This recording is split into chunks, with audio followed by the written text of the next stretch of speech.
Good morning, everyone. I would like to welcome you to today's panel discussion. The topic is a very interesting one, and I do hope that you're going to participate in the Q&A session. Before I give the floor to Khaled Nosser, Chairman of BEBA, I would like to make some announcements. On the 13th of March, we're organizing a dinner in honor of the Minister of Petroleum. If you would like to have more information on it, please contact Mai. Mai is here. Mai, stand up. Mai is over there. The other announcement is our yearly business mission to the UK. It's going to be held from the 6th to the 10th of June. This year is going to be green, similar to last year, but we're going to include decarbonization, green finance, green bonds, renewable, all the important topics to encourage FDI.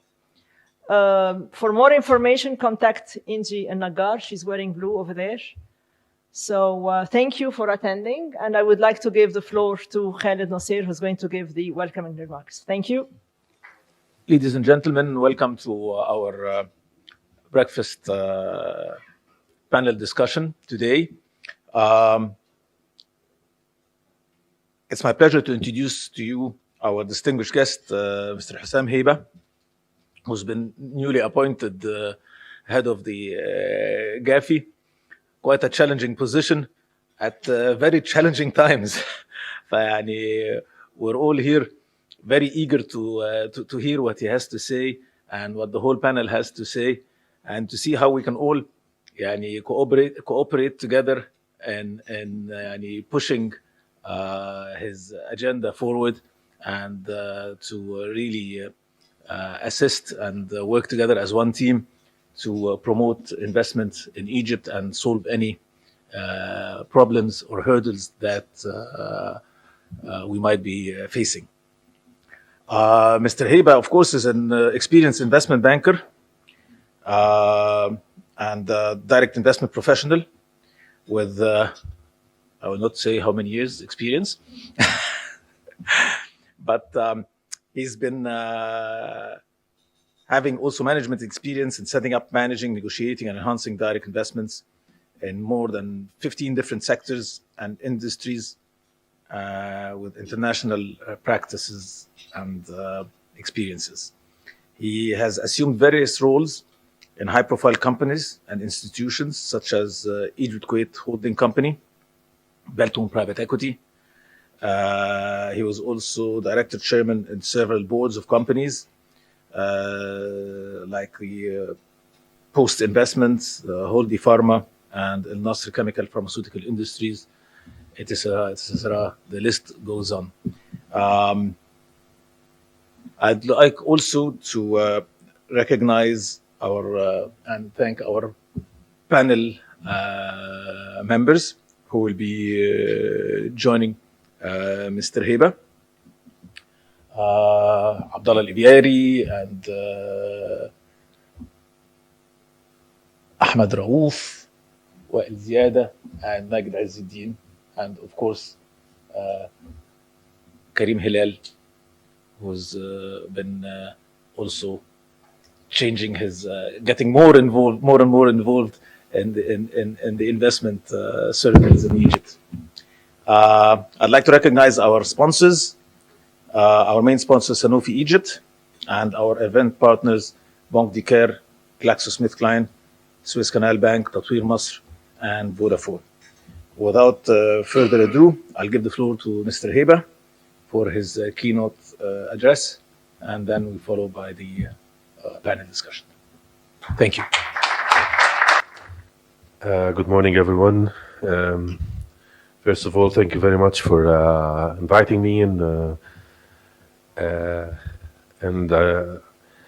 I would like to express my always pleasure to be within the business community, which I am proud to be a part of and still part of. My colleagues has prepared a speech for me, but I guess having myself within the business community, I wouldn't like to read from papers. Uh,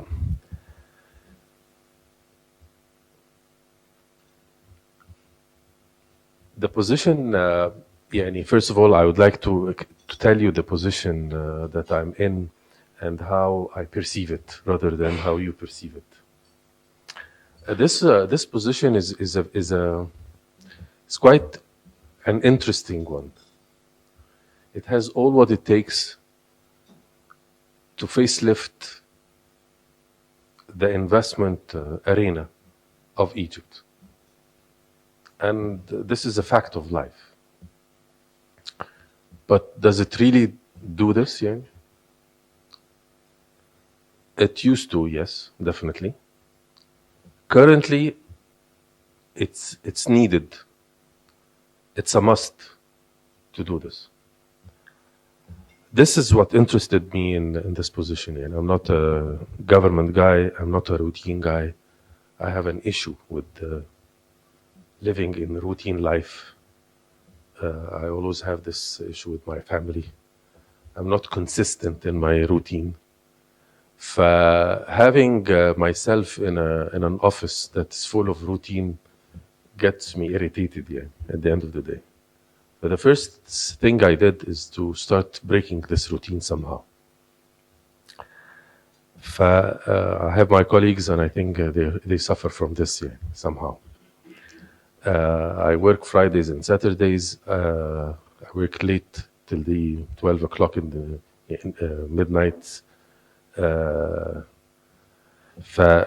It's a kind of a different approach. I'm the only one who's doing that, actually, out of the almost 4,000 employees.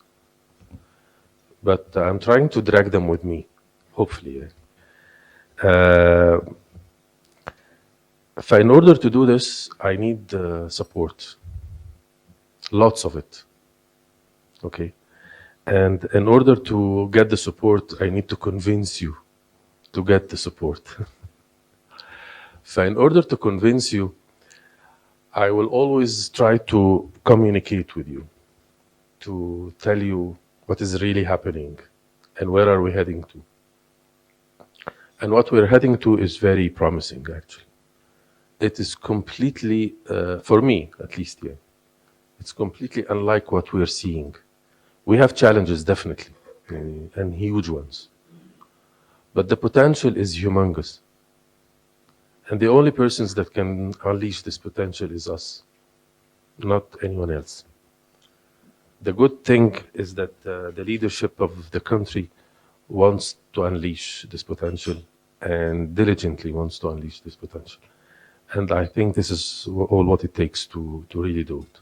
But it will be very hard to do it. So we have to realize this quite well. Having said that, there is a lot of measures that has been taken by the government to really unleash this potential and try to kind of mend what happened for the past almost 10 years or 11 years. Lots of legislations is being reviewed currently. Personally, I've been involved in reviewing the investment laws that governs investments in Egypt.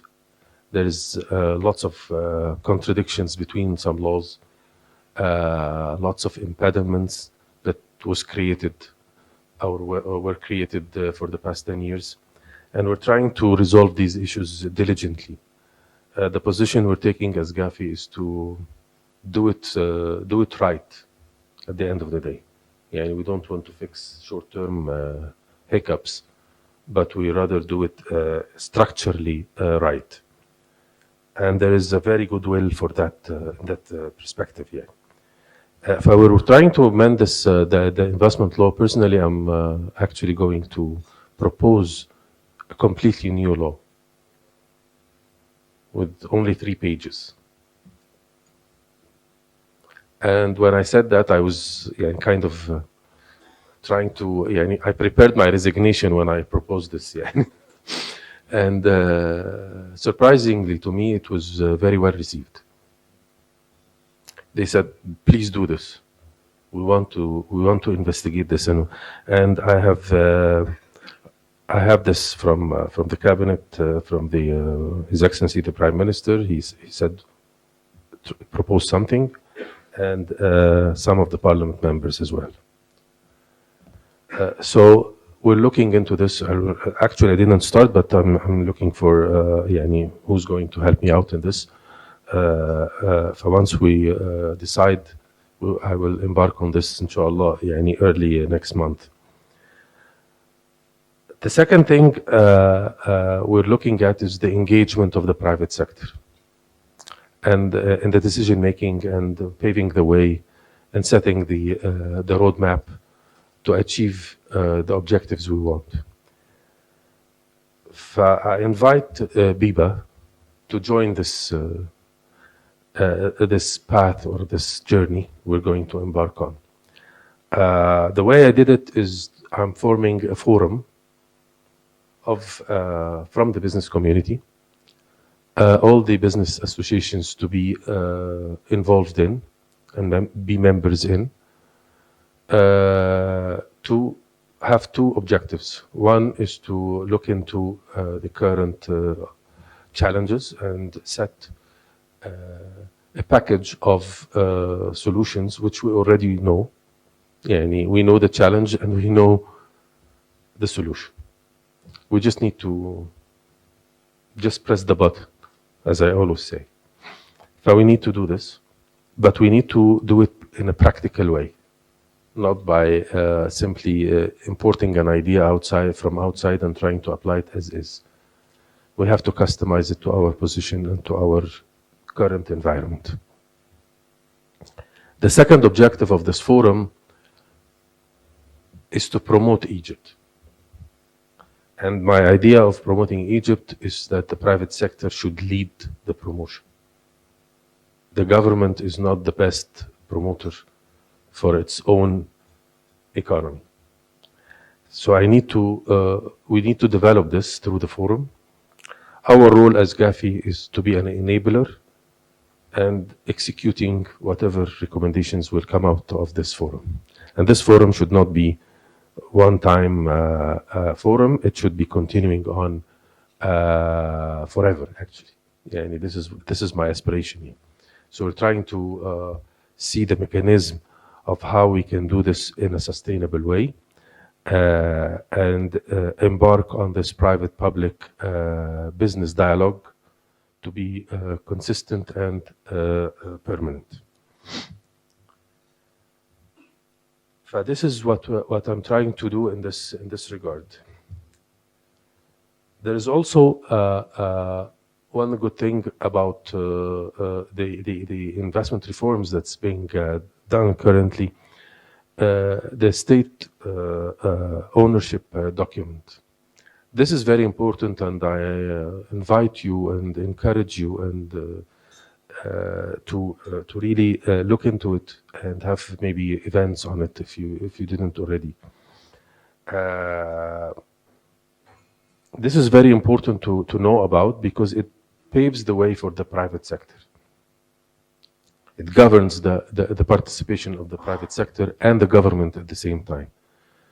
And it's quite well articulated. It needs more details, more mechanisms, definitely. But the more we implement, the more we will improve this document. And there is a very strong will by the government to apply it and engage also the private sector in the implementation of this document or this policy. There is also a set of incentives that we're trying to embark on, and but we're having a little bit of a challenge in this regard. The incentives that's being proposed, I personally disagree with because it's mainly related on further tax incentives, which does not really give me a level of comfort. I need more than tax incentives. I need more on the business environment, how we can ease up more on the business environment itself, how we can ease up the capital flow, how we can ease up the labor laws, how we can ease up the acquisition of land and setting up the projects. I think these are more incentives than simply applying a 10%, an additional 10% tax break or something like this. So this is what we're trying to do. I'm trying to work on introducing offshore mechanisms in the Egyptian economy. This is a different mindset to the government. And there is very much interest in this regard. So we're working currently with the Ministry of Finance to formulate this structure. The reason we're behind this is we want to attract foreign investments in services, which is new to our tax regime, to have offshore in the service sector. So we're working on this, and hopefully very soon we will announce good news. I don't want to say very good news, but good news, inshallah. We're also working on what we call the investment map, and this is quite an interesting concept. The investment map has been there for almost 5 years, Amr? Investment map, 5 years, something like this. 2017, or it was, when was it, the investment map? 2018. So now it's 4 years, 5 years. This investment map, it's a platform. For those who doesn't know what is the investment map, it's a platform, it's a website at the end of the day that displays the map of Egypt. And we have the projects offered by the government displayed on this map.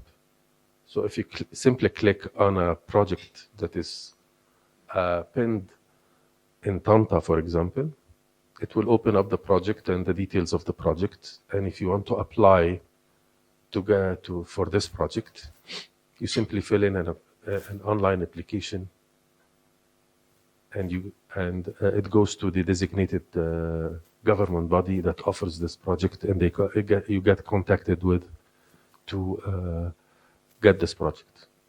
As simple as that. The surprising things that I have seen in this investment map: one, nobody knows about it. Very few knows about it. Two, it offers more than 2,000 opportunities. Three, it's a very nice one, surprisingly.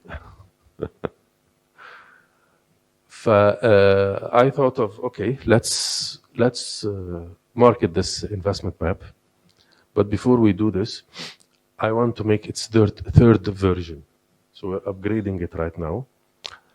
And the idea of the upgrade is to include more information about the investments in Egypt, about the laws, about various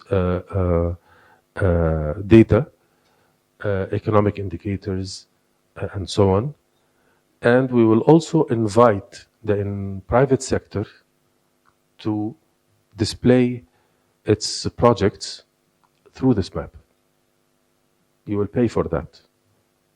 Very little fees or very little charges, but you have to pay for it. And I'm going to charge the government bodies also to display their projects. Why they do it for free? Nothing is for free now. So we're going to do that. What are you getting in return? You are getting research, you're getting data, you're getting exposure that we're going to do for this investment map all over the world. Of course, in Egypt as well. So this is what we're going to do, inshallah. And I think it will be a very interesting tool for all the private sector, including the investment banks, It will widen their reach through this map. And by the way, whoever going to be interested in your project, he will simply click and get directed to you directly. We are not involved. We're just a window for this opportunity. So there is direct relationship between the offering body and the interested body to the project.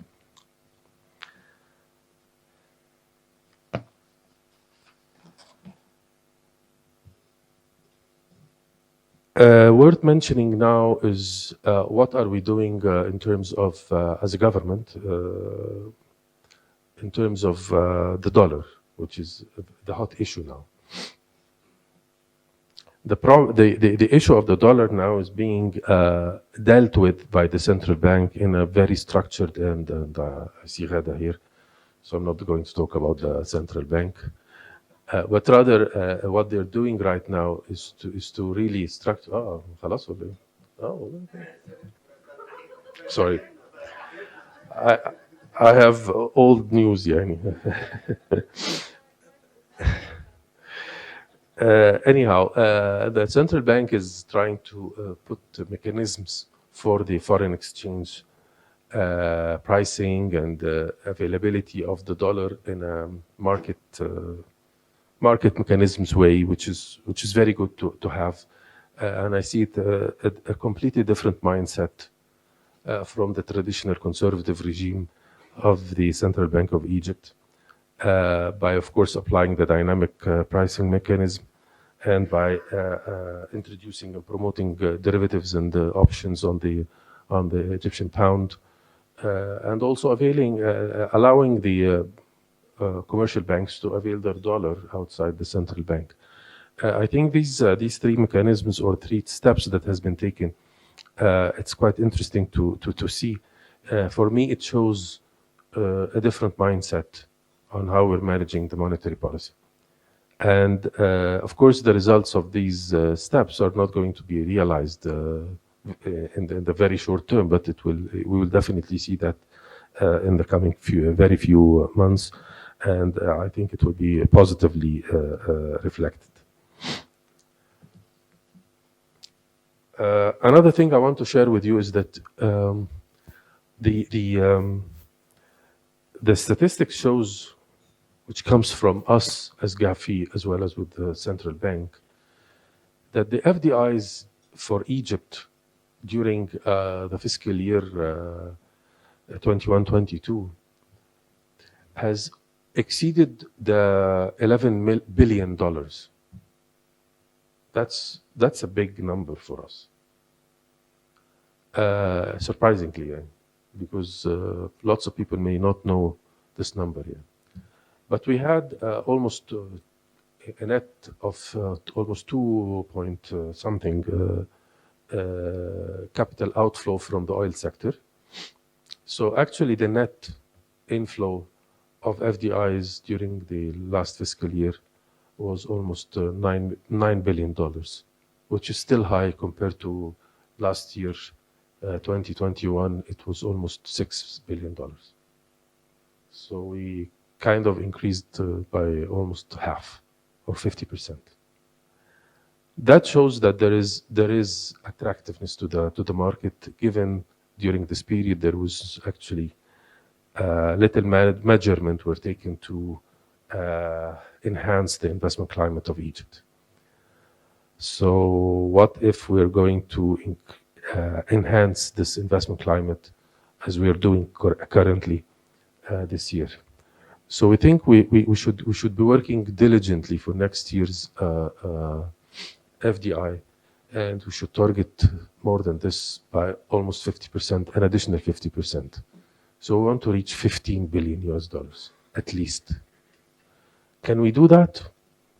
I believe we do. Yes, we can. But we cannot do it alone, definitely.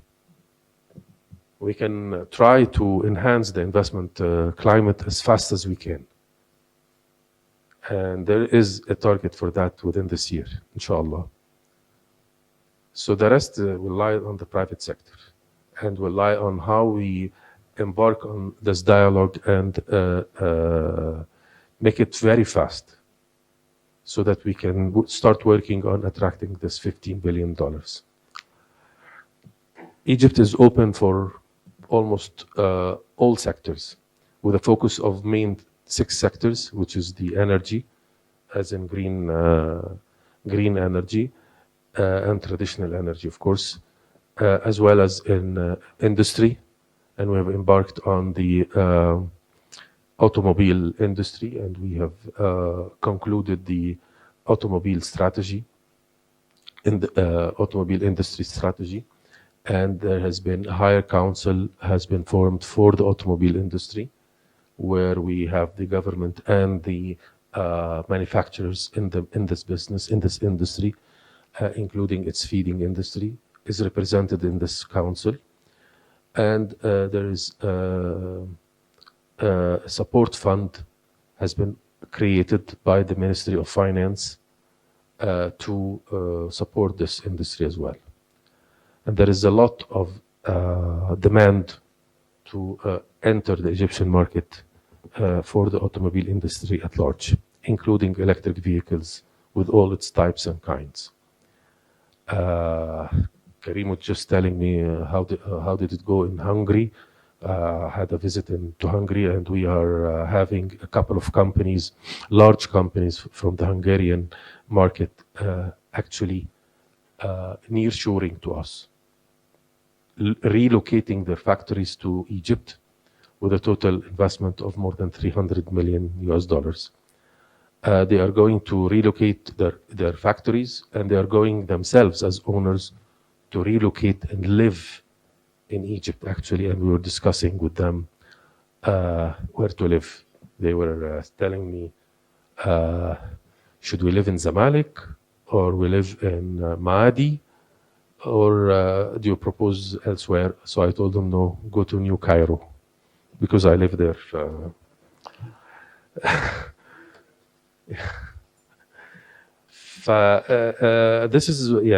This shows that there is attractiveness to the market, given its huge potential in terms of location, in terms of the restructuring of the whole world economy, in terms of the skills that we have.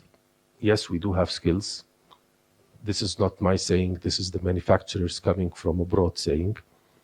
And we do have unskilled labor, which is very much needed. And actually Hungary asked us to import from Egypt unskilled labor. And I have Alfred with me as well. He was attending the conference.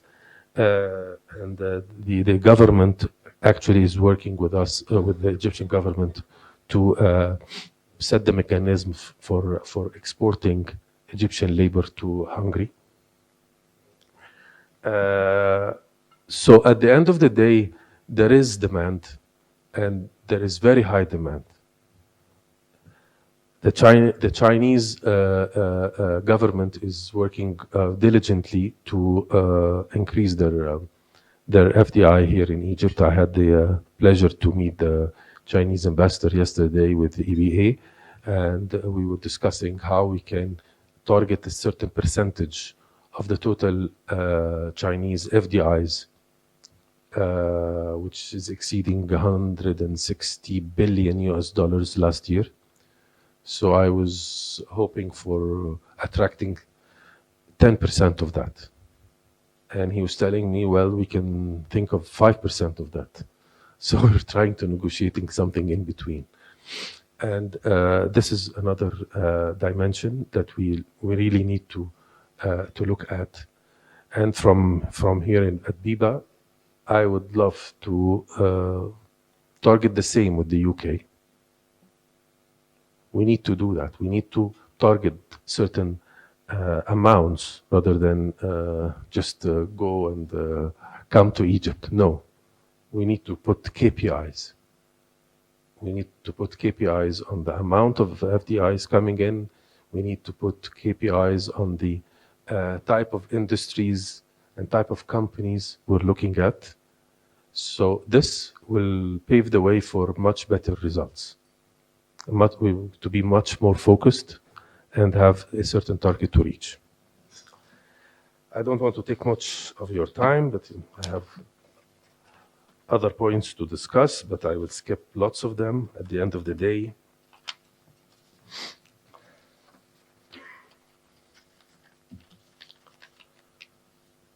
I want just to ensure you that we are working very, very hard to make things much better.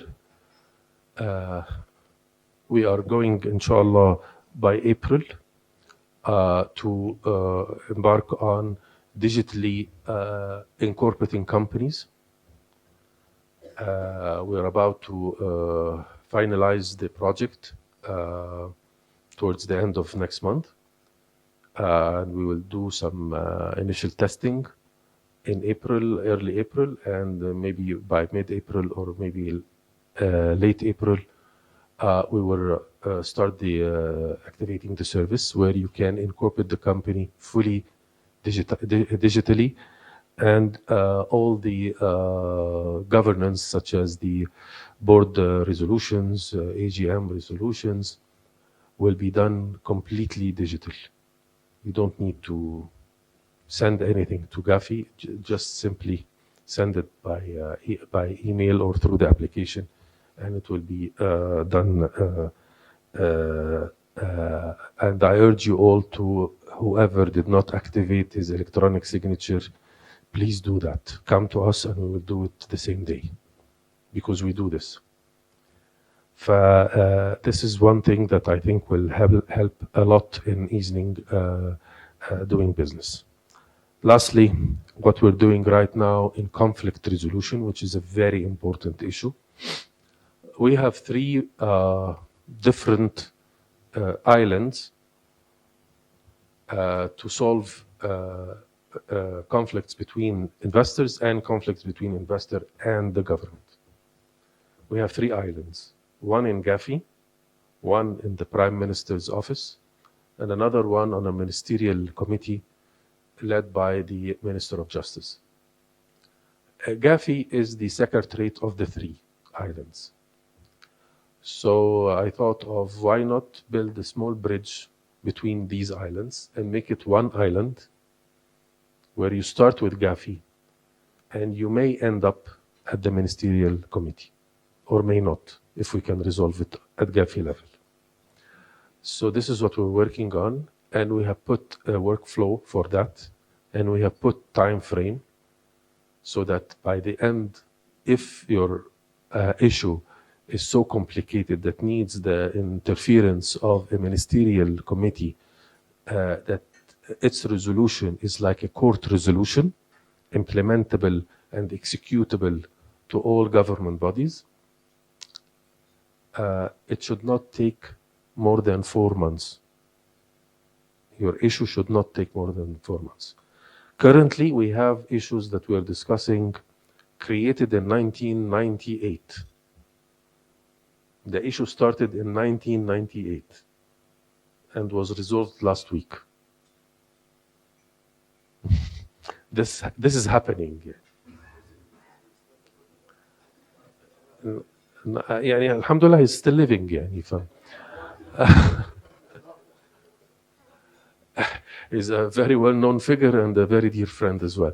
So we resolved this issue, and the resolution was very simple. And it was not a complicated thing here, but it was simply not attended to. That was it. So we're trying to يعني take away the rusty things. That's what we're trying to do. I think this is a very, very leap ahead towards enhancing business environment. Parallel to this, we are inviting the arbitration centers, the ICC and the Maxwell Chambers, to open branches here in Egypt. And there is an initial interest from their side to do that. Maybe the ICC is much faster in the response and in their eagerness. And inshallah, before the end of this year, we will have them on board, inshallah. So this is very important as well, step towards having arbitration centers here, opening up in this regard. And at the same time, we are working on the government level so that we can change the way we contract out with our partners, so that it doesn't lead to arbitration at the end of the day. So we need to have a balanced contracts, and we need to work on really getting things in the right perspective. But this is also happening in this regard.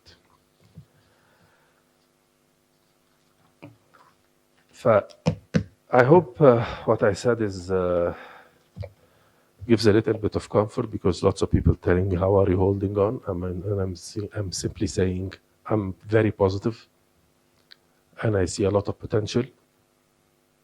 And I think together we can do lots of things, and very soon we can see the results.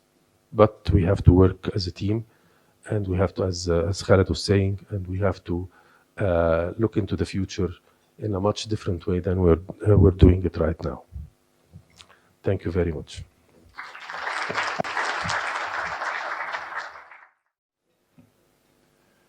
Good morning, everyone, and thank you all for coming. Before we start the panel discussion, Mr. Heba needs to leave shortly, so I would like to ask the floor if they have any questions to Mr. Heba. Please do so now before we start.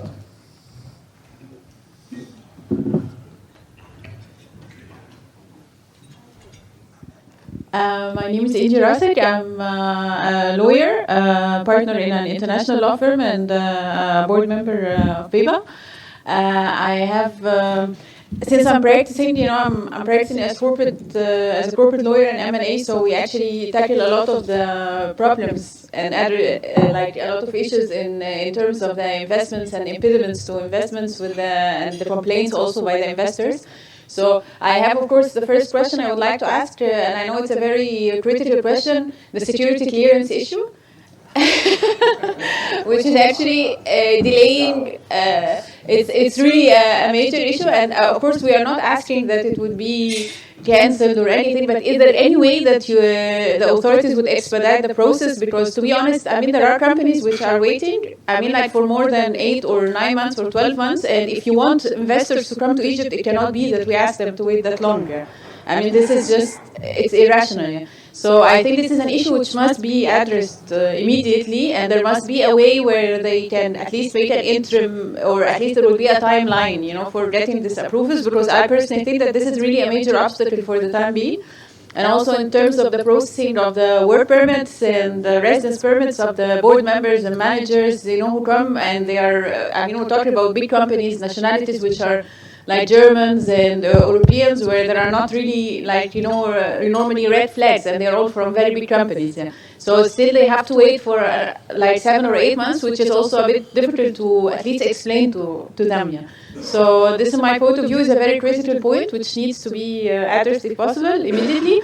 And second point, there are some problems which we see, at least as lawyers in the private practice, in the company's law now, in terms of the provisions and the old provisions, of course, not the recent amendments, in terms, for example, of the managers controlling. We have so many cases now in Egypt, not so many cases, but a number of cases with big companies where there is, for example, a sole manager. They enter into a fight, they find out that the manager has, committed acts of mismanagement or fraud, and they are totally blocked. They cannot do anything. Because he's the sole manager, they cannot remove him, they cannot invite general assemblies. So I think it would be good if the company's law is a bit reviewed in a way that it would also protect the investor in terms of the management, in terms of controlling, and the GAFI would maybe have a bit more active involvement in this respect. That's my point of view, especially if you're having now this dispute settlement mechanisms as well internally, which I know are very efficient.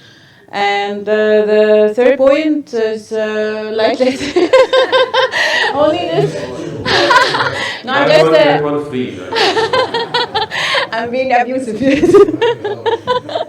Okay. No, I just want to congratulate you for this initiative of the online portal for incorporating companies. I hope it will go smooth, and also with the procedures with general assemblies and board meetings, and that hopefully maybe the system would, in general, the procedural side would be a bit reviewed to make life easier on lawyers and on investors. Yeah.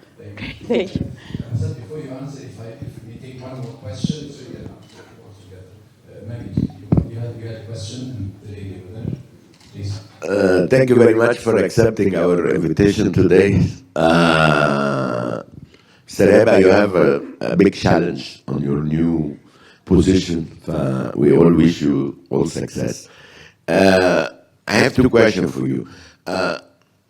We have today in our meeting two sponsors from the healthcare. What we are experiencing in the healthcare sector nowadays for the last 3 or 4 years, that as an example, if Sanofi or GSK want to acquire an Egyptian pharmaceutical company, or two Egyptian pharmaceutical companies, one want to acquire the other. After everybody will agree and they do the due diligence, and they submit the request to maybe to Gafi or to Minister of Health. The process take not less than 6 to 8 months, if at all, to get the approval for that acquisition or that merge. Another very straightforward example, which I know, one of the pharmaceutical companies have one of the partner is buying from another partner within the same company. And one of them, he was close to bankruptcy, so one of the existing partner is buying his share. The whole process have taken more than 4 to 6 months. Is this encouraging the investment in healthcare? This is my first question. My second question, of course, we will not talk about the temporary situation we have now for the delay of dividend to the non-Egyptian for their dividend from the companies that are investing here. Huge delay, more exceeding a year or two. So this also sends a negative message to the foreign investors, if they are Arab or non-Arabs.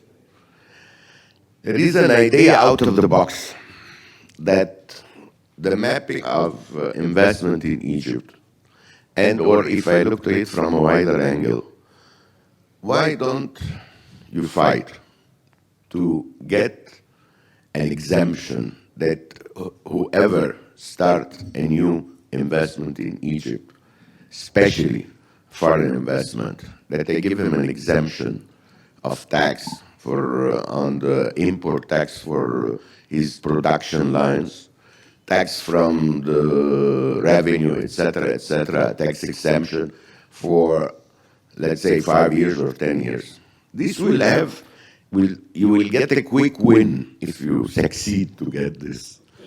For a foreign investment immediately, which we are all suffering today of the shortage of hard currency. So I guess if this may happen, you will find a flow of Arab or Gulf or Western investment which will pull into Egypt more fast than all the revenue which may come on the medium or longer time. Thank you. Hassan, do you want to answer these before? I will forget them.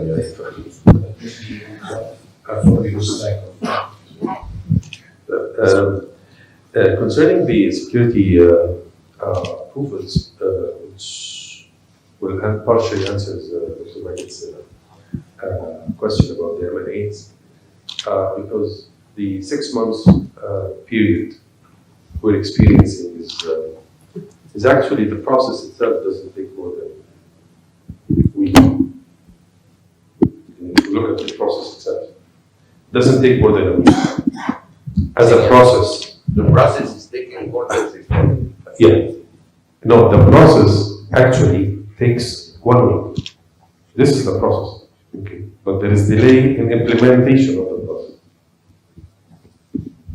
So that's the reality. We only take 1 week, but it takes more time, okay, in one of the bodies to investigate. Okay. To answer your question and Inge's question, we are working now with these designated bodies to put a workflow that is realistic to us and to them. Okay. By the way, the rejection rate for the security in general is 6%. So out of 100 approvals we need from them, they only reject 6. But it takes time. So it's not a matter of I want you or I don't want you. No. It's a matter of administrative workflow. Purely. So we're streamlining this right now with them. We have done it with 2 bodies, and actually the response time is 1 week. And we have one of them who is working diligently, and we're helping them out to abide by this week. We agreed with all of them that we need one maximum of 1 week to get your response, whatever it is. And we're going to apply, as you've suggested. They will give me an approval. If they need further investigation, they will give me a tentative approval, and if anything pops up in the future, they will tell us and we'll take certain mechanisms. Okay? So this is what's going to happen. When, I cannot promise you, I don't know. But we are working, ever since I started, this was my first issue, because personally, I was extremely hurt because of this. Okay, before joining Gafi, I was extremely hurt. I lost more than 78 million Egyptian pounds because of this. So I was very clear before joining Gafi, with all the designated bodies, including the one who hurt me. This we have to deal with. Otherwise, don't ask us to have even an investor, regardless. Going to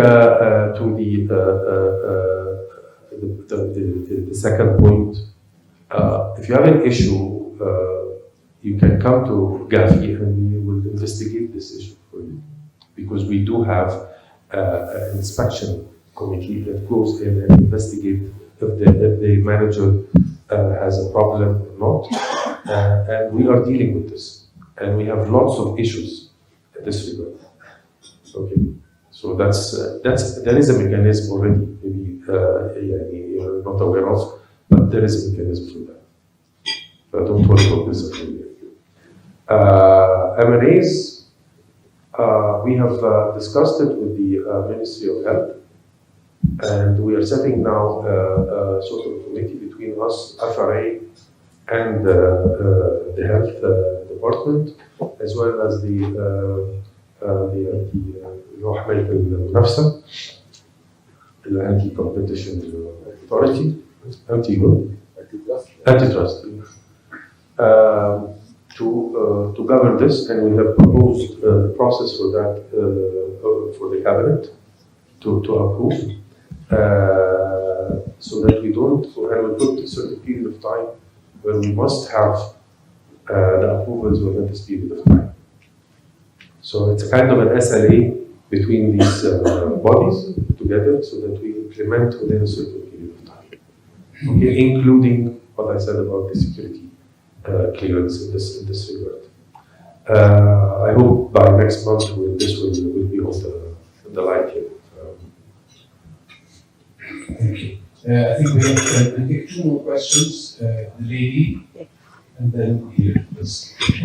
My name is Noor El-Zeni. I'm the head of communication and CSR in Swiss Canal Bank. Thank you very much for the comprehensive roadmap and the plan for what's coming up.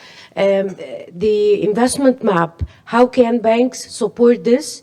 I just thought right now maybe we can have the link for the investment bank in our websites, and this could be a way to help to support promoting the investment map that you have. Also, Swiss Canal Bank was the first bank to do their AGM digitally, especially that helped a lot during COVID.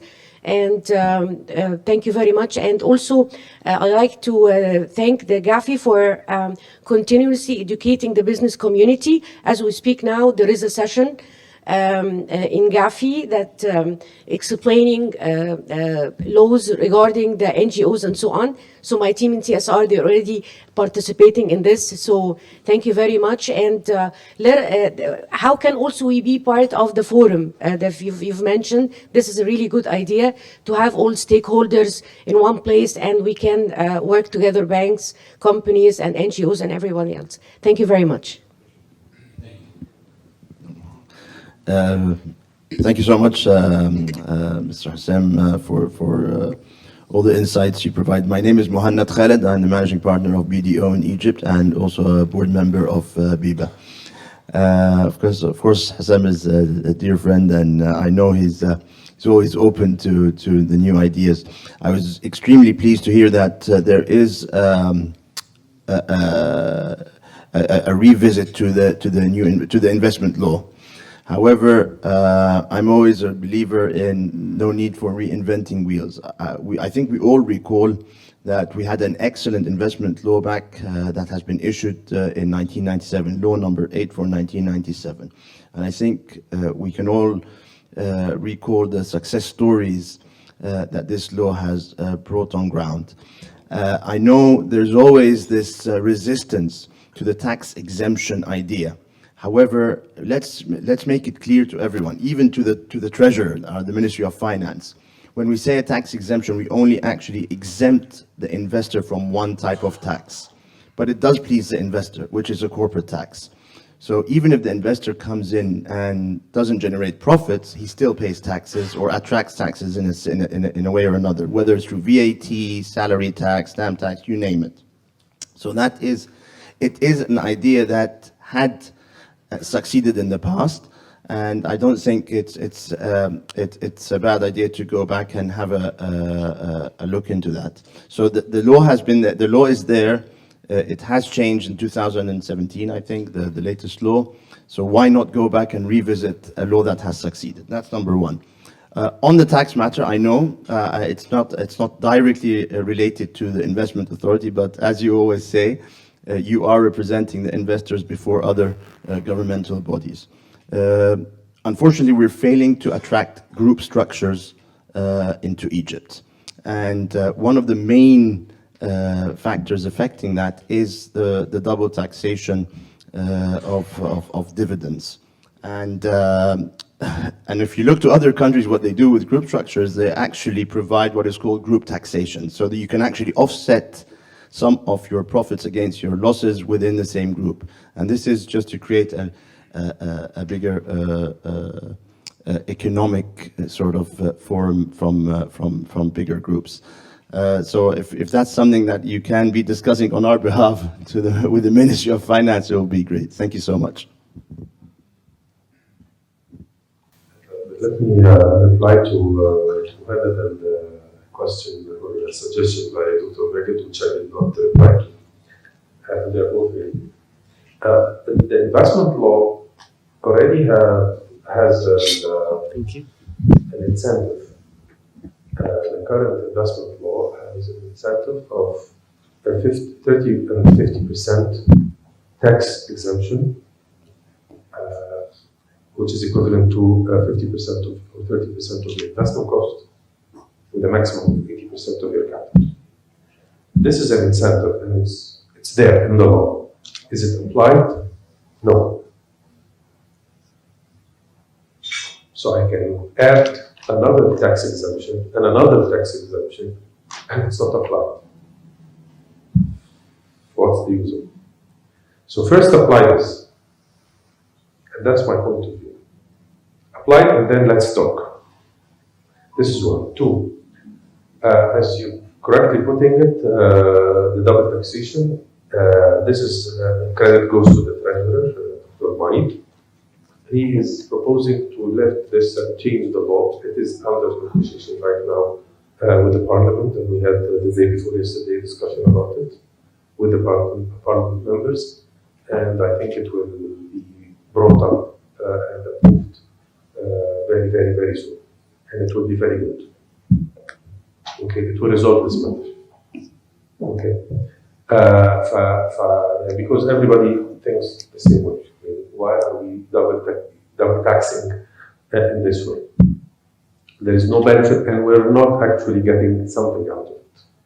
Actually, we're getting capital flee from the country because of this issue. So why do it at the end of the day? So that was the concept, and they are going to change this very soon. This is in this regard. Again, the issue of incentives, there is a debate about whether the tax incentives really attract or not, whether it has an effect or not. Okay, because the numbers shows it does not really do real benefit. Okay, it actually disrupts your as a company, your structure once the tax break is finished. But at the end of the day, there are other tools. And we're not discussing whether we want to give incentives or not. This is not the discussion. The discussion is what type of incentives it is needed. Okay, and this is what I'm asking you to present. Let's talk about incentives away from the taxes, because if he's not paying taxes here, he will be paying taxes elsewhere. Here I'm talking about foreign investors. Okay, because of the double taxation. You might as well benefit the country rather than benefit someone else. But at the end of the day, we really need to have incentives that is really conducive to the investor to come in and work here. And as I said, we are having flows coming into us with the existing situation, with no improvement. So this means there is demand. We cannot disregard this. Okay. So in order for us to really have a real argument and real evidence to work with, we have to work parallel to the tax incentive that we have already, which is not implemented, start implementing now, and this is a discussion with the Ministry of Finance on implementing it. If we do this, we will show first credibility, that whatever we put in the law, we actually implement and enforce. That's one thing that will give incentive to investors that the government is really walking the talk. If you don't walk the talk, how can I trust you? Regardless, whatever incentive you give me. Okay, that's one. Two, if we're going to apply the free zone mechanism and so on, which can help out international law firms, can help out outsourcing, can help out offshoring, can help out regional offices who wants to operate out of the Middle East and enjoy the privileges of cheap labor here, and we are still cheap in euro terms and in dollar terms. Okay, the productivity of our production facilities maybe is questionable, but we're talking here services. If we have services, then we are definitely cheaper compared to lots of the countries, even compared to India. So we're trying to give this through this different incentives. We're trying to now we're working on packaging as we did in the golden license, which I didn't have on. The golden license, it's a very, very interesting and good tool for investors to apply for. This is an all-in-one license that's been given to the investor for his project. So if you have a project, not for a company, it's for a specific project that you want to do within the list of projects that we have under the global license, which we call the strategic and national projects, which constitute almost 60 or 70% of the overall activities in Egypt. You can apply for the golden license once you have the land or the premises that you're going to operate from. You have a feasibility study. You apply for the golden license.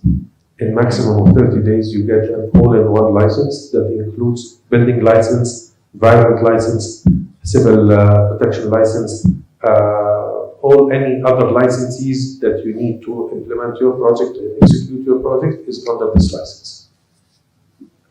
And you can use accreditation of consulting firms now, which is already approved by the cabinet a couple of weeks ago, that you can use accredited consulting firms to monitor the implementation of your project. You get the report, you hand it over to the designated body, and that's it. So you're not actually going to deal with government bodies during the execution of the project. So if you have the golden license and you get accredited consulting firm, then it's going to be very easy for you to do it. Okay. And if you apply for an investment park under Gavi, you will enjoy this protection during the operation of the project. So this package we're going to sell, inshallah, very, very, very soon. Okay? I hope I answered your question. Can I have a question? Please. You're the president. Sam, طبعا, thank you very much for being here and for sharing all this with us. As I mentioned at the beginning, we are one team, and we consider you as representing us, representing the investors, whether foreign or local or anybody. For being one team, we need to be transparent and not and talk clearly to each other. When we're talking about inflows that happened in the last couple of years or so, then we have to identify in which field exactly, so that we don't get distracted or put on a different track thinking that we really attracted in the fields that we need to attract in, while actually most of the investments were in the oil and gas. First, we have to convince the locals to invest, because if the locals do not invest, the foreigners will not come. So how do we do that? The numbers, we are now living through seismic changes that are taking place worldwide. Investments are moving, capital is moving from areas, movements that have not been experienced in decades. Where are we on that map? I experienced myself last year in one month in Dubai, $30 billion inflow in 1 month. Turkey, where are we? Your efforts and your plan is طبعا highly appreciated, but let's go down to the basics. Is the law really the matter? I don't think the law matters. It doesn't matter. It's the application of the law. It's removing these obstacles that were mentioned today and many others that really matters. Give me any law. I don't care about the law. Just don't make me wait for 8 months. Don't create obstacles. Don't have incentives that are not applied. Resolve all these things. Not you, all of us. We need to put our hands together to resolve these things in order to get the ball rolling. Otherwise, do the best law ever, and we're going to be still محلك سر. Okay, I totally agree with you, and definitely we're working on that.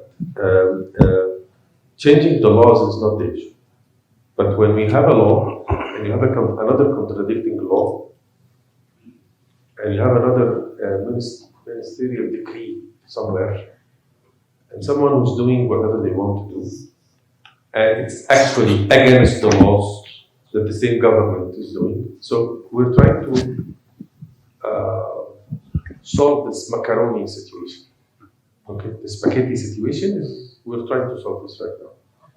And it is going to be solved This is in process. I mean, it's not something that I'm aspiring to do. No, this is something that's already happening. It's not Hosea.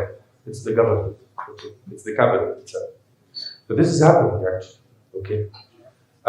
All the concerns that you have put, we have put it on the table. It's on the cabinet level, not on Hussein's level. No, it's happening. Okay. All of these issues, the security clearance has been clearly stated by all members of the cabinet, including the security agencies themselves, and we are working diligently on streamlining this process.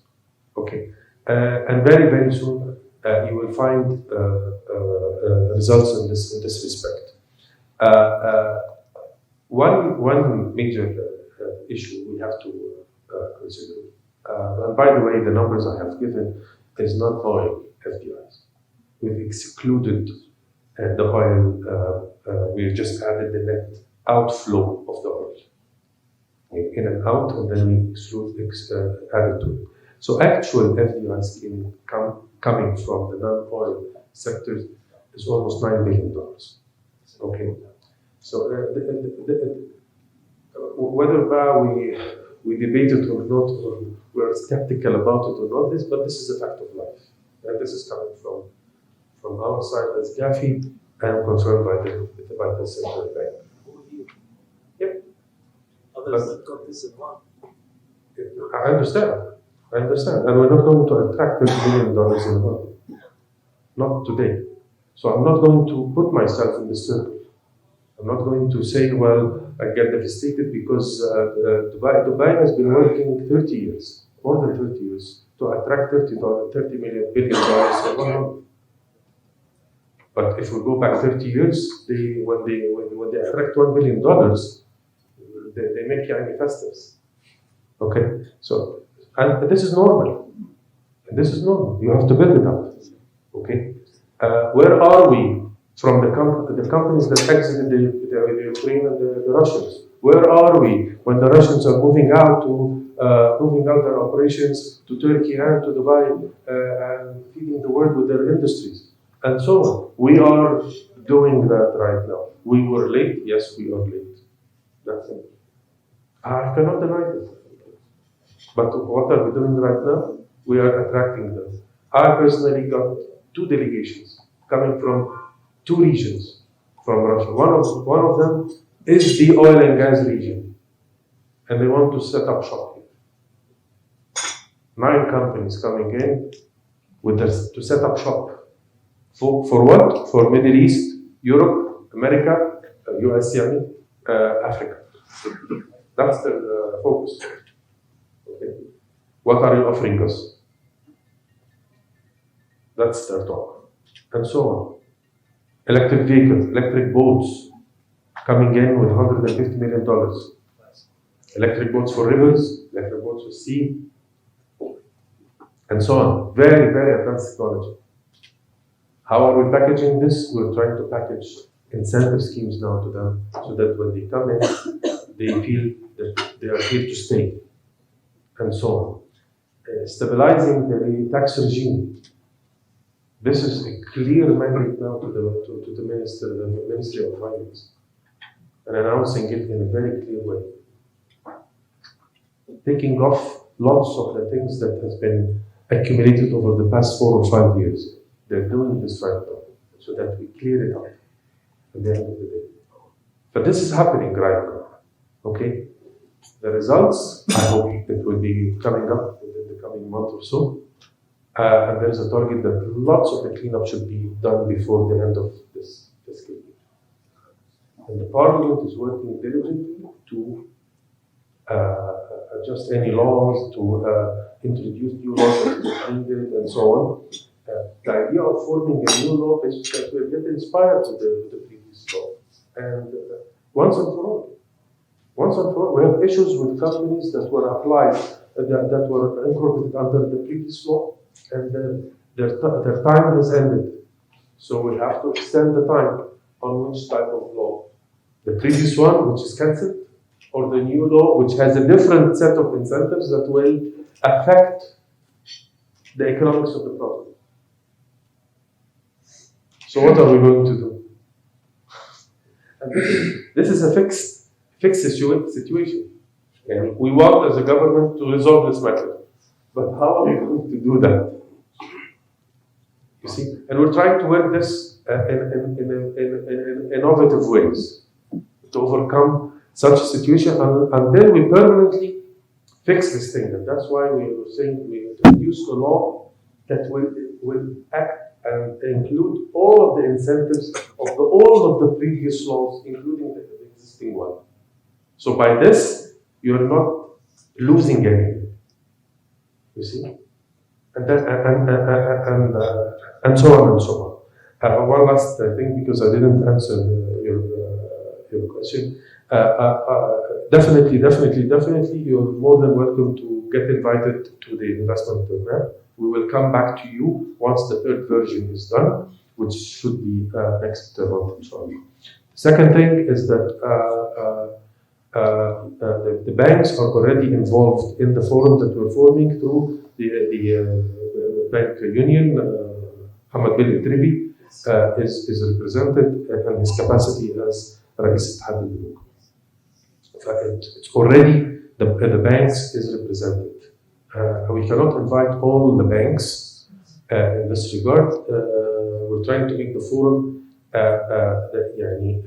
represented through the bodies rather than individual players.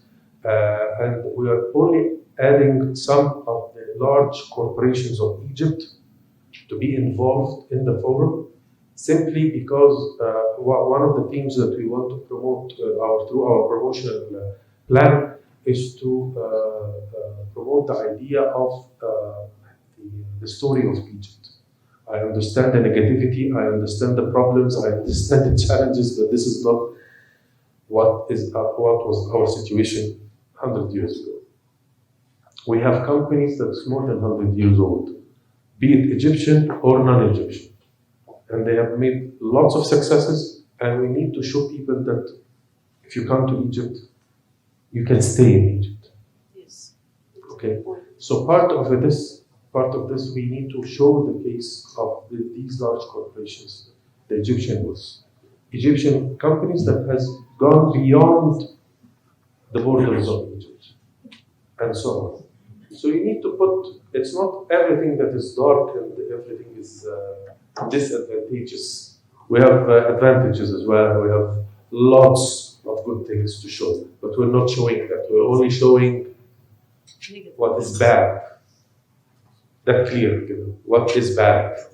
And the bad has been shown only in the past maybe 7, 8 years due to the accumulation that we have seen since 2011. Thank you. Thank you, sir. Thank you very much. I think we will start with the questions, and we will start with the panel. Very interesting. Yes. Thank you very much. I think it was a very, very interesting introduction, a very promising glimpse into the future. And I think we all have to agree that Sam here has a really daunting job. We wish you all the best. And as you said, we all need to work together. I think that, for me personally, 2 or 3 important takeaways before we start from what Sam said. He said a couple of things. One, he used the word unleashing potential. I think that's a very important, very key word, because we all know that Egypt has tremendous amount of drivers to become a very attractive investment destination. We don't need to repeat that, we all know it. And secondly, from what he said, I sense a change in the political will, which I think is what has been missing for a lot of these years. We know what the problems are, we know what the solutions are, so why aren't we doing it? I think the answer is, I don't believe that we have the committed political will to actually make the necessary changes. So I think that's 2 positive things I take. Also, I will refer to what Khaled said, which is a bit of a reality check. Because in Egypt, we tend to overstate our modest achievements and blow them up maybe. Khaled So the words were sort of a reality check to really understand where we are and to give us more incentives to be where we should be. So I will, but one thing we all have to agree, especially our foreign visitors, when it comes to Egyptian economy and economic landscape, there's never a dull moment. Always action happening. So I will start with our dear friend Wael, because I know you need to leave soon, I was told. No? You're with us? Okay, we'll still start with you. Okay, Wael is the founding partner of Zira Capital, a very well respected investment bank, and he personally is a very renowned economist, sometimes outspoken. So we would like to ask you to keep the tradition. I heard you last night, by the way. Thank you. So the question to you is, like Sam said, we all know the problems, we all know the strength, the attractions of the Egyptian economy, yet we are really lagging way behind in terms of attracting investors, and I agree with Khaled that we really have to start with global investors. So I ask you, as an investment banker, as an economist, as a practitioner, what specific things we, as a result of this gathering, can go back to the government, Sam, and say, okay, this is what we see or what we think should be done very, very specifically in order to try to unlock this potential. Okay, thank you very much, Kareem, and thank you for having me on this panel. And thanks for everybody who took off their day to be here. Look, let me start by saying that I acknowledge and I agree with everyone who made the comments earlier. The security clearance, check. The taxation issue, check. All of these are issues that really are weighing very heavily on the investors. Local and be it foreigner or local investors.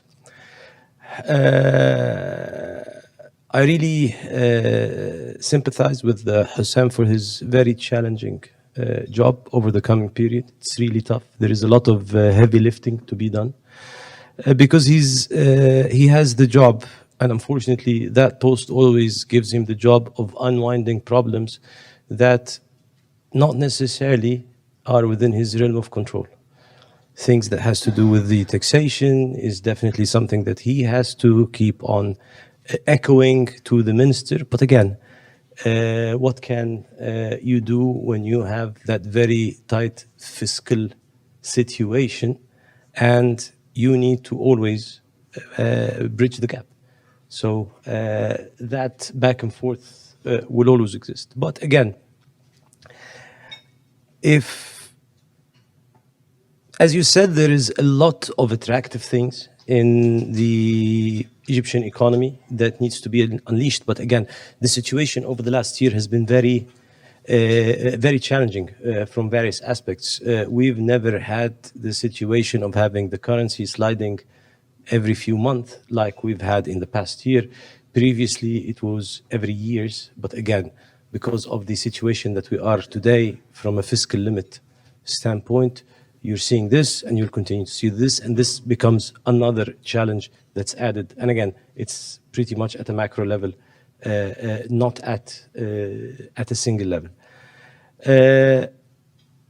Again, I think the situation where we need to really start from and where we need to really start hammering on are the easy wins, things that will not take time to fix. Because what needs time to fix is obviously the macro issues, be it whatever it is. And there is a long list, trust me, but we cannot get into this right now, right? Because this takes time, but there are quick wins that you can manage, and chief among which is the security clearance. You have no idea how this is leaving a very bitter taste with all of the investors abroad. And in Egypt, of course, we are running currently, touch wood, more than 20 mandates in the M&A sector, and it's across the board. It's across the board. And again, the problem is some of them, some of this money comes from your political allies, who's being more hurt by the fact that you're now doing security check on them when they're coming to invest in Egypt. I mean, this is something that is an easy win. If that is fixed, that the flows are going to be endless. Now, coming back to what Khaled said with respect to the billions that flew into Egypt, I can't agree that flew into Dubai in a day. And I will remind you that there are triple this money flew into Saudi a week before that. Now, and again, and Saudi is a clear example of how things can change. Thank you very much. Now, and again, what they fixed is not long, deep things, deep entrenched things in the economy. It's the quick wins that can bring this money. So what I would suggest is a couple of things. Is basically enlarge this forum next time to include other participants within the economy, like the Minister of Finance, few people from the Parliament, so on and so forth, so the bill keeps on getting pushed. This is number one. Number two, start with the quick wins, because this is what you can do to fix things quickly. The only one thing, Kareem, that you can always bet on is, and that hasn't changed for decades, is in Egypt, we always do the right thing when we only have one choice. So pretty much there, and we will do that. Thank you. That's not very encouraging. Yes, you're right. Thank you. Thank you. The message here is there are some great wins, and I think they really revolve around streamlining the process of many things, starting with the security clearance. I will now go to Abdullah, because Abdullah, as we all know, is the CIO of the Sovereign Fund of Egypt. They are mandated by the government, broadly speaking, to mobilize FDIs into the country, and they've been giving more regional assets to try and monetize and so on. So I have two questions for you. One, we all know about the IMF arrangements, and we know that it implies a substantial aid, investment flow, whatever you want to call it, from our neighbors. And the talk now is there is a little bit of pushback on that support. If you are able to shed any light on that, knowing that you are charged at the moment with offering some state assets for Gulf sovereign funds. Can you give us a little bit of insight on how to aid on this front? Sure. Thanks, Kareem, and thanks to BEBA for having me today. So let me just change some of the nomenclature that you used. So when the sovereign fund was created, it wasn't about bringing FDIs. That's really not what it was about. It was about creating a body that can become the trusted partner to investors. And why I'm making that distinction is that we are equal partners to local investors as well as international investors. If you go back to the press releases about the sovereign fund and the transactions that we had done, the earlier transactions were all with private local investors. And I echo that. If the private local investor is not investing, is not happy, and take the temperature in the room, see how you feel about investing. If that temperature is not in the right direction, we will not be able to attract international investors. So that's one, and I agree with all of you. So we started with the local investors, and then as we built our sea legs and as we built more pipeline, we reached out to international investors to bring them into the market. What do? We create opportunities. This is the business development. This is creating the investment opportunity. This is creating the partnership. This is creating the path for them to enter, but also a clear path to dividends, to exits, to total shareholder returns. So this was really the mandate and evolved. As the mandate evolved, yes, we started playing a bit of the advisory role, especially with entities that have been close to us similar to us in nature, like other sovereign funds, like large institutional investors. And as we developed that role further and further, we started thinking of what we can do to help the IPO program of the government. And there's an economic concept that says you can't push against the string, you can pull a string. So you can't accelerate IPOs. If the markets are not ready, the markets are not ready. You can't push it. If the companies are not ready, they're not ready. You can't push it. Things take time. But we thought, okay, maybe there's something we can do to accelerate getting these companies ready for IPO, which is a pre-IPO fund, which we had announced. This pre-IPO fund attracts investors, sovereign or none, international or none, as long as they can come in early in the equity of these companies, add value, help these companies transform, grow, and be more IPO ready. Some of them are IPO ready, but the markets are not ready. So just get them to IPO ready. So, we have that mandate, and then we have some other similar mandates.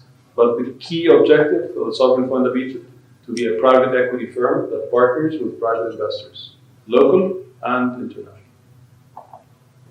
Okay, thank you. The second part of the question about we hear some sort of pushback from the support that we were all expecting or that relief is coming following the IMF agreement from the Gulf in particular. So any comments on that? I have not heard of that. I think what investors want is what all of you want, right? So you ask yourself, I'm an investor, what do I want? I want a clear opportunity, I want clear application of the law, I want clear shareholder agreement, I want a clear partner who understands what I'm doing, that helps me navigate the lay of the land, I want clear guidelines, I want fair competition, and at the end of the day, you want to generate total shareholder returns that are commensurate with your industry, whatever that industry is. And if we're able to create that, we're able to attract. And let me point to the last piece. So, they always say the chain is as weak as its weakest link. So irrespective of what each one of us does in their own domain, it's the entire ecosystem that will determine how successful we are. We can be brilliant, Hossein can be marvelous, you can be amazing. But if there is one big snafu somewhere in the system, it may hinder the entire system. So it's about forums like these, and then trying to get to the source of the issues. Because when you look at a chain, and one weak link is maybe hindering the entire chain, you always think, do they realize, does this small link somewhere in a chain, in abstract clearly, does it know that it's hindering the entire growth of the chain? And you keep thinking, okay, how do I get to that link? How do I make it aware that if that small link becomes a bit stronger, they can elevate the entire system? This is the challenge. And it's not only for us, it's for everyone. I think you're right. This really is the key. I call it mindset, the attitude, the human factor, whatever you want to call it. But this really is the biggest challenge, especially for Hassan representing the whole investment community. Coming from the healthcare pharmaceutical, Maggie left has already pointed out to some issues that your sector is facing. Now, let me put it in another way. You represent one of the largest players, international players in the field. What would it take for your company, your group, to invest more, increase the investment here, increase your capacity perhaps, make more production lines to export to Africa, whatever? What is stopping you? If there is the intent to do that, or the desire to do that, what is stopping you? So first, let me start to thank you for this opportunity and for having me here today. And it's always a pleasure to be with BEBA in such forum. First of all, I think Dr. Magid was here and was talking about the healthcare industry. And maybe we can all agree that the importance of the healthcare industry and the priority that should be given to this very specific industry and activity, serving our people and serving our patients. Just to go directly to the point and answering your question, I will give you a kind of a positive, I'm sharing the same positive spirit with Mr. Hussam. that, for example, our company, from the global perspective, and due to the reforms and the directions and all the actions that has been done in the healthcare sector since 2019, with all the institutional reforms that has been done, launching the EDA, UPA, and the plan of the universal healthcare coverage included in the Egypt 2030 vision. All of these positive moves gives the global the right message to put and to include Egypt in a very special cluster of countries. Egypt beside Japan, beside South Korea, beside North Europe, in a cluster called Innovate to Grow. So this is the current look of our global headquarters to Egypt and to the future of the healthcare reforms in Egypt.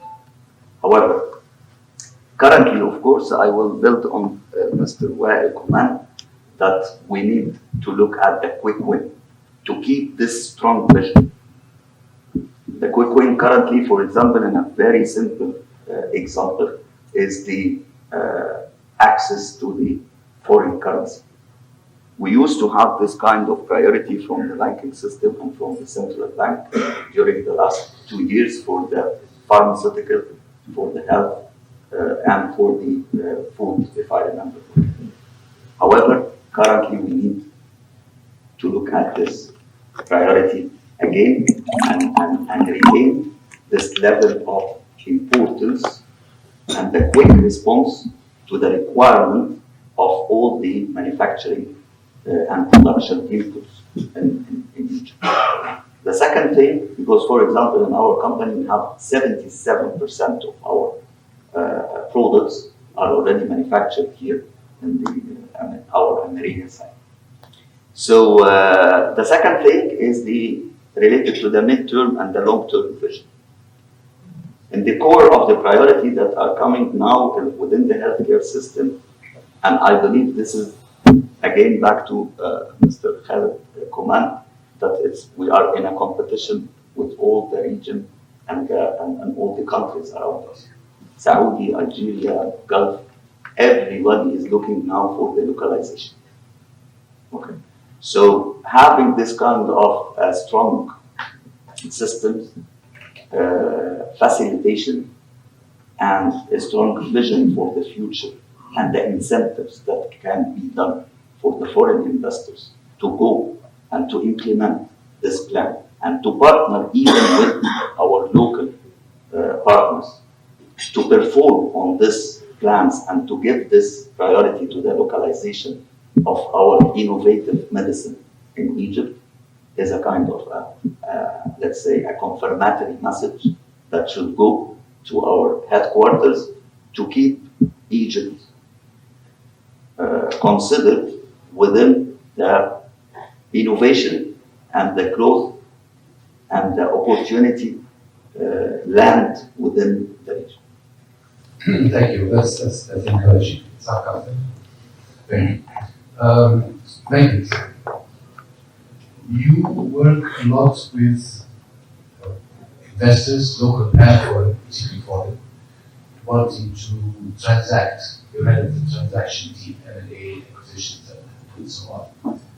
So you are in first-hand contact with such investors, and therefore you are very familiar and well acquainted with what are they suffering from, what are they complaining from, what is stopping them from coming or from increasing their presence. What do they bother you with all day?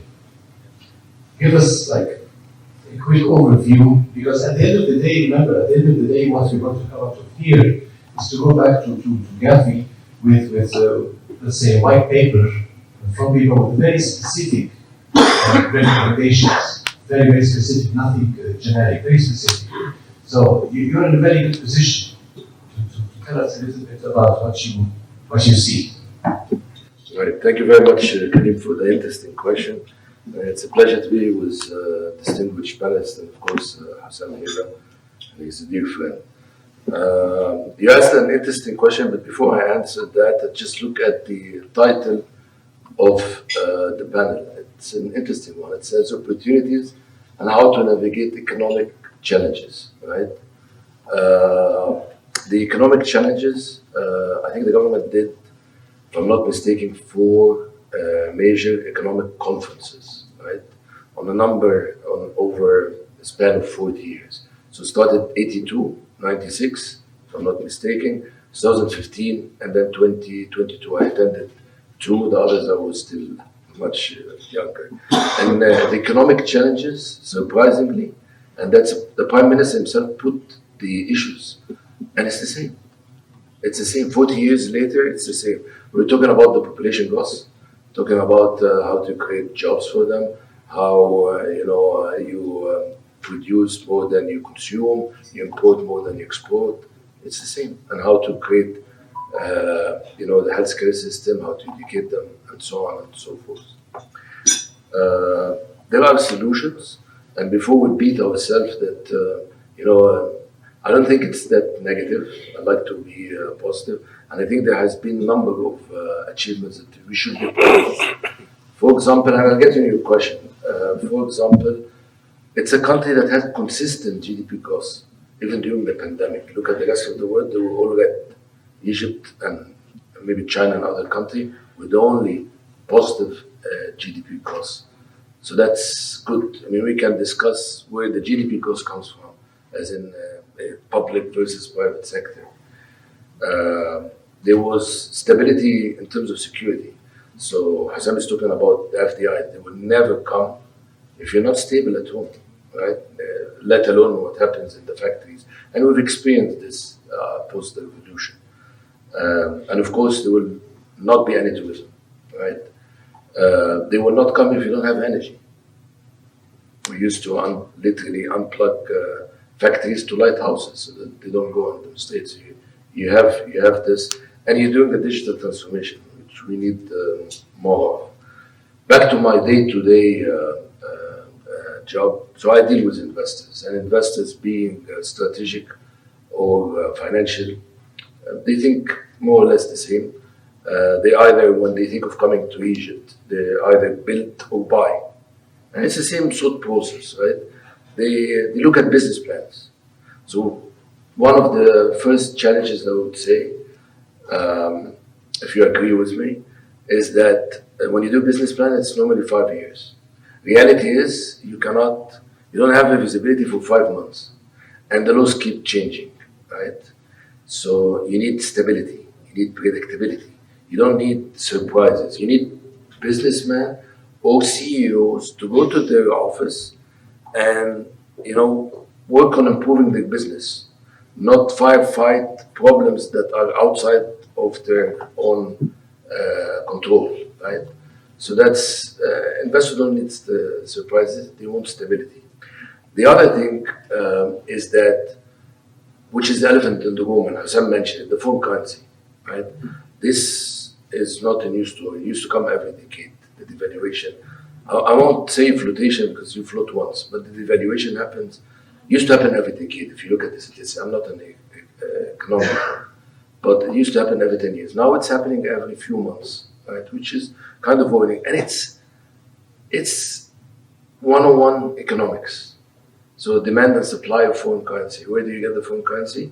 We all know it. And some of it are beyond our control, some of it are within the control, right? So tourism, I would say, beyond the control to a certain extent. Of course, there's a lot that Ahmed Isa can do, and I think he will do. But pandemics, terrorist attack is outside of your control. You have remittances outside of your control. They work 65% in the Gulf. You have also export. That's within your control, and we can discuss it quickly. You have FDIs, hot money, whether you agree or not with, I'm not a big fan of hot money myself. And you have Suez Canal, which is subject to global trade if it goes or not. So they want, they want to know with certainty what will be the tax exposure, and Mohanad picked on this. They want certainty. If you cannot predict your tax exposure, you get notification that number of years that could be beyond the state of limitation of 6 years, you have to pay money, and you've already distributed, and shareholders have changed, right? So you need certainty. You don't need surprises. You know the LC, what happened, and how it panics the market. The financing 5%, and then you stop it, and then you have to return quickly the money, or have to pay different interest that you have not modeled for. So what used to be in doing business of the World Bank, so it's the experience. I agree, it's not the law. It's the experience. They want stability. They want predictability, right? I would say the other thing for foreign investment, especially, is again back to the dollar issue. So, a simple example: I'm an investor. I put $100 million. I acquire or I build a factory, whatever, it's the same. Let's say we acquired a factory. I'm a private equity. I acquired a factory, $100 million. The company did very well in terms of gross, compound annual growth rate, or CAGR as they call it. It's positive. Everything is perfect. I did the right diligence, financial and tax. Everything worked according to plan. Has a very good management team. They've done great. I'm exiting after 3 to 5 years. Let's say 5 years. So I got the $100 million. I converted at, I don't know, 8.8 maybe or whatever, and now it's 30. So whatever I've done, I will divide it by the denominator. Needless to say, if you're able to, repatriate the dividends or get the money out. So that's one of the challenges. They want stability, they want clarity, and they want fair competition. And now we have, we heard about the crowding out of the private sector. The state had to step in because the private sector post-revolution disappeared from certain rules. And now they're opening up again. So they want level playing field. And level playing field has to do with the state and has to do with informal economy as well, which I think is the focus of the finance ministry. Thank you. I think the informal economy is a whole different debates on its own. But I think what I take from what you're saying is, I think summarizes what everybody's saying is, I agree actually with Sam. I don't think tax incentive is what is going to be investors. Please agree with that. They want clarity, absolutely. They want a rule of law, and they want a level playing field. But everything is the clarity. I think this is one of our biggest issues here. We keep changing things, and we keep having different interpretation when there is a new minister coming or the government. The same goes interpreted in a different way. So yes, absolutely need clarity for that. Now, if I go back to Abdullah, and the topic that has been attracting a lot of attention recently has been the IPO program of the government. It was announced, 32, I think, companies. Now, you're an investment banker, and you know that's just not realistic to place 32 companies, 20 companies in 1 year. So, I mean, is that purely IPO, or that includes direct sales to strategics and so on? Just a little bit more, because we're getting asked about this IPO program, and quite often don't really have much to say except what really which is not very clear. Sure. I think that's an important question on people's minds. But in order to explain it, you need to go one step back. So the state issued the state ownership policy. The state ownership policy clearly explains which industries the state will back out of immediately, which industries the state will stop investing in and welcomes the private sector to come in, and what industries are deemed strategic industries that the government will continue to play a significant role in. So that's your starting point. Based on that starting point, and based on the clear assumption that the government is welcoming the private sector participation in the economy and opening opportunities, part of that opening opportunities is offering a set of 32 companies. And I think the announcement was very brave, naming the companies, naming a timeline, because when you put names and timelines, you automatically build credibility. Because we will sit here maybe 6 months from now, and you will ask, so how did that go? And then you need to have an answer. And it's already written, the names are written. So I think that's a clear signal that there is a strong will to see that program succeed.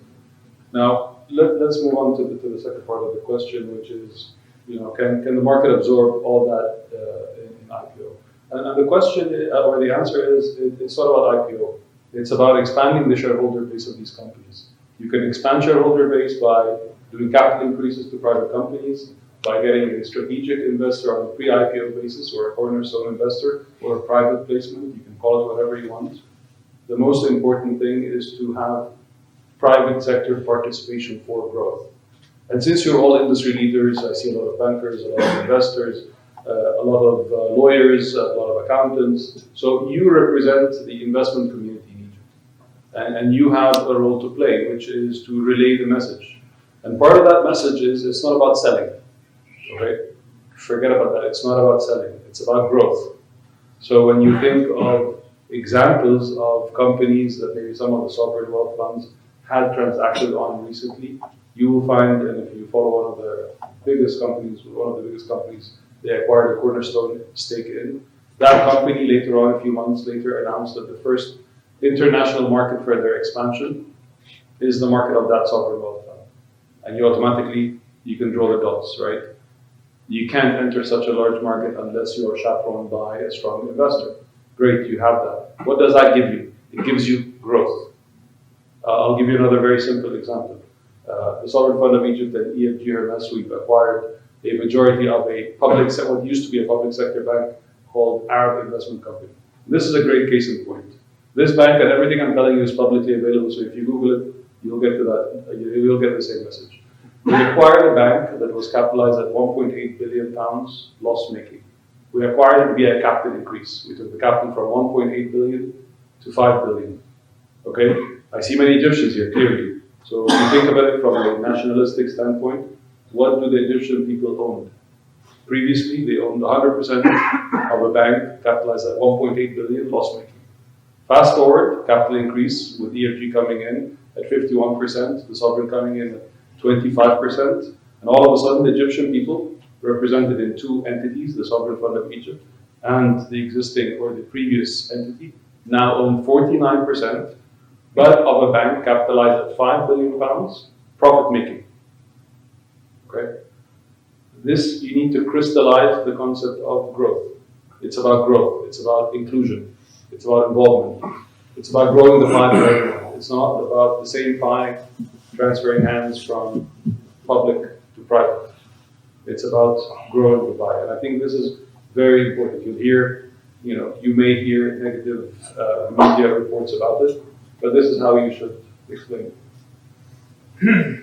Very interesting. Yeah. Well, you are shaking your head. I agree. Then any sort of takeaway from all this from your perspective?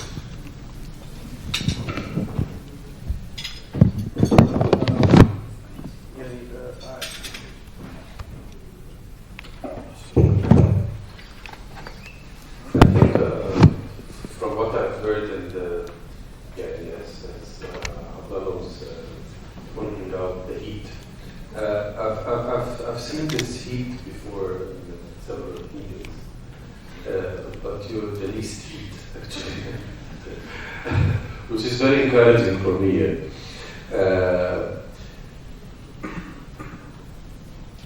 Let's agree on one thing. We are in a situation, and nobody's denying the situation, okay? And nobody is denying the challenges. We don't like it. Everybody doesn't. Everybody doesn't like it, including the government. Okay. Yes. Yeah, this is. I'm telling you this. I was coming in every day coming in the meeting and trying to buy. I'm the defendant guy. But when I said the same talks that we are talking right now, including the security check, is being discussed. What the hell are we doing? that's simple. Why is this? For example, I talked to Dr. Hella, so she told me, why didn't this thing go to our total security check? Still, that was the reply. Okay, that's both of us work on this, although she's not senior than I am. And she was telling me, let's work both on this. Okay. When we did that, the result is what I told you. Okay? There are things that were not tapped on, literally not tapped on. Nobody talked about them, even previously. But when we talk about them, and I tell them, by the way, this is the effect of your delay, your decision, you're not answering, is 1, 2, 3, 4, 5, 6. The reply is, really? We didn't know that. Okay? So what I proposed, the same as you told me about Gafi doing the awareness on certain issues, I told them I'm going to develop training programs, crash courses for you to understand what is investment and what is an investor.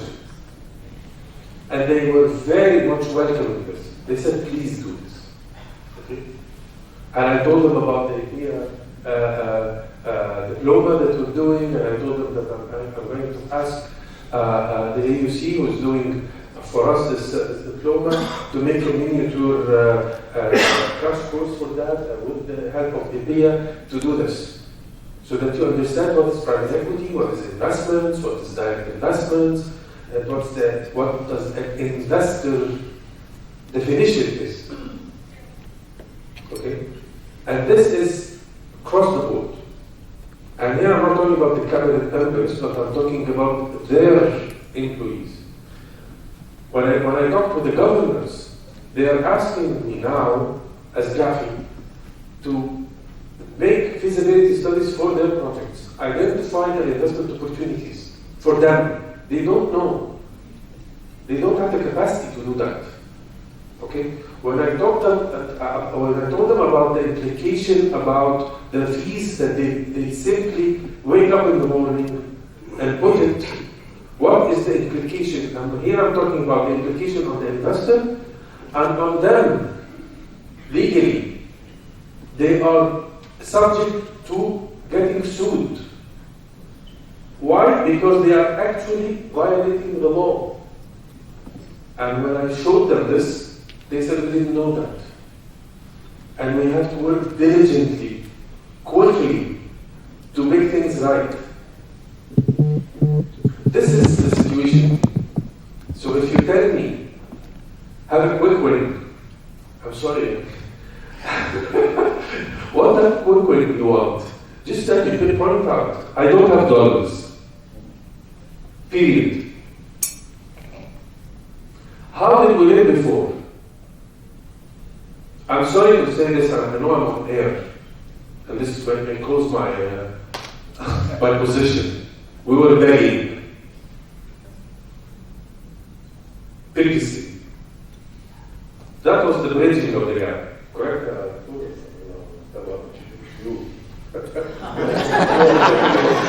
مش هتكلم. We were begging. Let's talk. We were begging كده من هنا, you bridge the gap politically. That's it. That was before 2011. After 2011, what happened? So you have to build a strong export base. How can you do that when your capacity, your overall capacity so far is 50%? Then actually we were overextending. So why did we store 100%? We were only utilizing 50%. This is our situation as we speak today. We were talking about how to increase the capacities without actually introducing new capacities. And that's a quick win. And you don't need actually extra dollar for that. You just need working capital. And part of the reason of the initiative that the government did a couple of weeks ago to support with the reduced, subsidized interest rate as a replacement of the previous initiative of the central bank, which was, for me, it was not correct. Because central banks should never subsidize. So the alternative was provide working capital so that you increase the capacity. And that's a quicker way to increase the exports. The exports, actual exports on dollar terms increased, yes. It did. Like it or not, it did. Let's put things in the right perspective so that we can really implement a solution. Don't get fixated on we have lost. Yes, we have lost a lot. Let's overcome that. It's about time to overcome the loss and then move on and then grow. And sometimes losing makes you more profitable. And you gain more. Sometimes, and sometimes not. But you have to try it. You have to go for it. If you always start building your perceptions on not trusting because we didn't trust, we didn't see before, let's close it down. This is not the case, actually. And I'm just telling you this. We have a problem in communication as a government to the public. Yes, we do. And we need to communicate more. We need to know how to communicate better so that when we put things correctly in front of the public opinion, you have to see it correctly. Be it good or bad. Yeah, transparent. Yeah. But in a proper way, not just to make things يعني ان انا احسن واحد في الدنيا. How can I compete with anybody around me when I know that I'm not the best guy in town? But I have to improve to compete, correct? And I'm not going to improve myself. Yes, I'm going to enable others to compete, but I need the others to work with me as well. I cannot do it on my own. Or else, why are you saying that private sector should get more involved? I'm telling you, please get involved. No, you have to fix this door first. Okay, fine, I'm going to fix it. But this does not mean that you save the room. But help me out to fix it. That's the situation today. So please, I urge you to try to get out of this dark room, and let's work on where should we open, which window should we open. Find the window, let's open it. And for me, I see a very strong opportunity now. Why? Because, as well said, we have only one way. So seize the opportunity. If you seize the opportunity, people will listen and they will implement. What do you want? I have been in meetings with His Excellency the Prime Minister, with private sector, and he told them, we heard the same blooming pictures, and he told them, what do you want so I can fix it right now, while we're sitting? And unfortunately, the replies were not that encouraging. You didn't see the opportunity. Why didn't you see the opportunity? The Prime Minister of Egypt is telling you what you want right now, and I'm going to fix it, and you're not replying. Why the hell am I not replying? Just look for it. Say it. I want the moon. Bring me the moon. and put it at stake. Put it under the test. See if we can do it or not. See if we achieve 50% of it, then you got 50%. Otherwise, you're not getting anything. If you don't say anything, then you're not getting anything.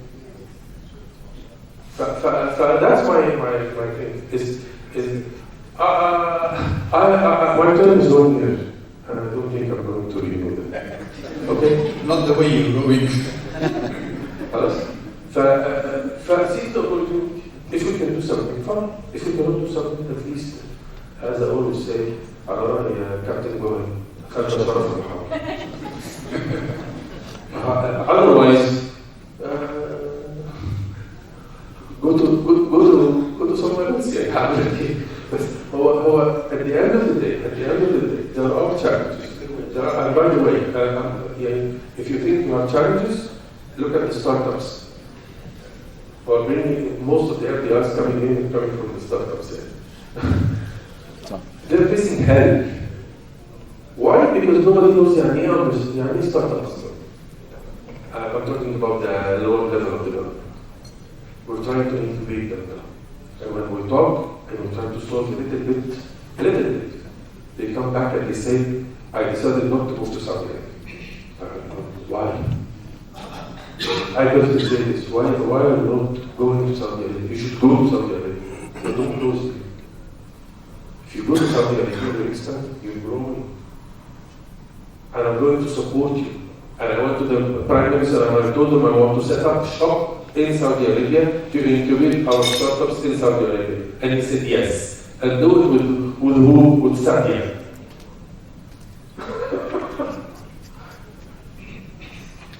Is this the normal mindset of the Egyptian government? No. Thank you. I think a very positive takeaway from here is that probably the first time I hear it from senior government official actually acknowledging openly that we have issues. Not everything is wonderful and rosy. So thank you for that. And the other two things which have been repeatedly mentioned, the transparency, which by default brings in credibility, and we do have an issue with credibility. Inji, you have one very last question. Okay. Hi everyone. This is Mustafa Al-Ghurab, senior partner from Logic Consulting. Been listening to the panel discussion and quite interesting talks.